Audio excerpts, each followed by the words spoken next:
The porcelain cup slipped from Lena's fingers, shattering against the hardwood floor in a spray of jagged shards and lukewarm coffee.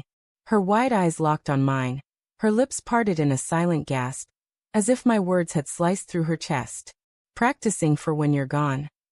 I repeated, my voice low, venomous, each syllable dripping with the weight of months spent unraveling her lies. The air in our cramped kitchen felt thick, suffocating. The faint hum of the refrigerator the only sound daring to break the silence. It started with a text. Not even a suspicious one, just a name, Elliot, flashing on her phone at 2 a.m. while she slept, her face bathed in the soft glow of the screen. I'd ignored it at first, chalking it up to a coworker, a friend, a nobody. But the name lingered, a splinter under my skin. Over weeks it appeared again. Elliot, meet me at 7. Elliot, you free tonight? Each message was a pinprick, small enough to dismiss but sharp enough to fester.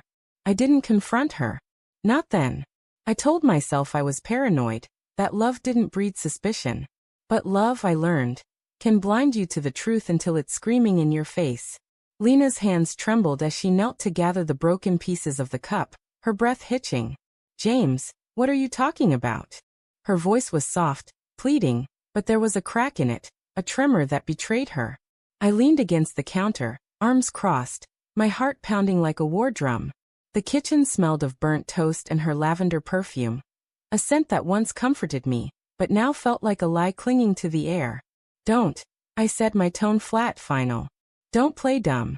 I saw the messages. I saw the pictures. Her head snapped up, her face paling as if I'd drained the blood from her body.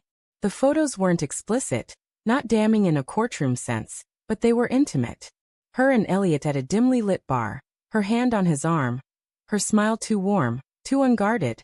Another of them in a park, her head tilted against his shoulder, the autumn leaves framing them like some romantic postcard. I found them buried in a hidden folder on her phone. A digital vault of secrets she thought I'd never crack. But suspicion is a relentless thief, stealing sleep, reason, trust. I'd cracked it 2 nights ago, my hands shaking as I scrolled through her betrayal.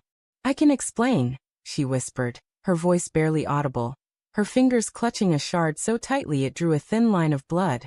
She didn't notice. I did. The sight of it, red against her pale skin, twisted something in my gut. Part of me wanted to kneel beside her, to bandage her hand, to pretend this was all a misunderstanding.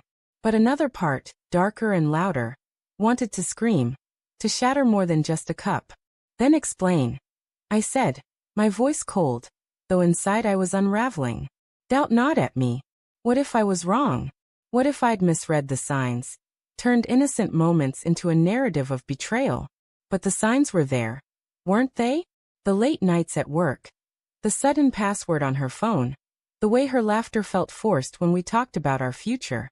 I'd rationalized it all. Stress, she said, just stress. But the truth had been clawing its way to the surface, and now it was here, raw and undeniable.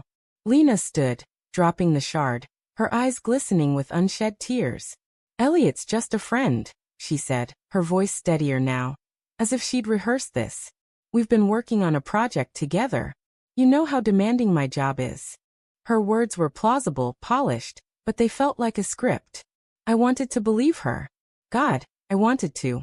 But the way her gaze darted to the side, the way her fingers twisted the hem of her sweater, told a different story. A friend. I laughed, a bitter, hollow sound that echoed off the tiled walls. You don't laugh like that with friends, Lena. You don't hide photos of friends. I stepped closer, my shadow falling over her, and she flinched. Not from fear of me, I realized, but from the truth I was dragging into the light. Tell me, I said, my voice breaking despite myself. When did it start? How long have you been lying? She shook her head, tears spilling now, streaking her cheeks. It's not what you think, she said, her voice cracking. I swear, James, it's not. But her words were flimsy, a house of cards collapsing under the weight of my stare.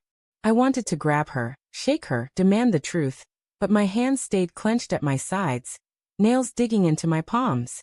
The pain grounded me, kept me from falling apart. Then what is it? I asked, quieter now, almost pleading. Because I've spent months convincing myself I'm crazy, that you'd never do this. But I'm not crazy, am I? My voice rose, trembling with the rage and hurt I'd bottled up for too long. I trusted you. I built my whole world around you, and you. I stopped, choking on the words, my throat tight with the ache of betrayal. Lena sank into a chair, her hands covering her face, sobs shaking her shoulders. The kitchen felt smaller now, the walls closing in, the air heavy with the scent of coffee and regret. I didn't mean for it to happen, she whispered, her voice muffled. It was just, he was there when I felt alone. You were always working, always distant. I didn't know how to reach you. Her words hit like a punch, not because they were cruel but because they held a shard of truth. I had been distant, consumed by my job, by the pressure to provide for the life we'd planned. But that didn't justify this. It didn't erase the nights I'd lain awake, wondering why she felt so far away even when she was right beside me. So you turned to him? I asked, my voice raw. You let him in, let him take what was ours. It wasn't like that, she said, looking up, her eyes red, desperate. It was a mistake. A moment. I stopped it before it went too far. But her words were hollow, and we both knew it. A moment was too much. A moment was everything. The silence stretched, taut and unbearable. I wanted to forgive her, to rewind time, to unsee those photos, unfeel this pain. But trust, once broken, doesn't mend clean. I turned away, my gaze landing on the shattered cup, its pieces scattered like the fragments of our life together. I need time, I said finally, my voice barely above a whisper. I can't do this right now. As I walked out, her sob followed me, sharp and piercing, but I didn't turn back. The door clicked shut behind me, and the cold night air hit my face, carrying the faint scent of rain. I stood there alone, the weight of her betrayal pressing down. And then I heard it, a soft ping from my phone. A message from an unknown number. I'm sorry you had to find out this way. She deserves better. Attached was a photo. Lena and Elliot, kissing, the timestamp from last night. My knees buckled, the world tilting as the final piece of truth slammed into place. She hadn't stopped it. She'd lied even now. The cold wasn't just outside anymore. It was in me, permanent, unyielding. I'd been practicing for when she was gone, but she was already someone else's.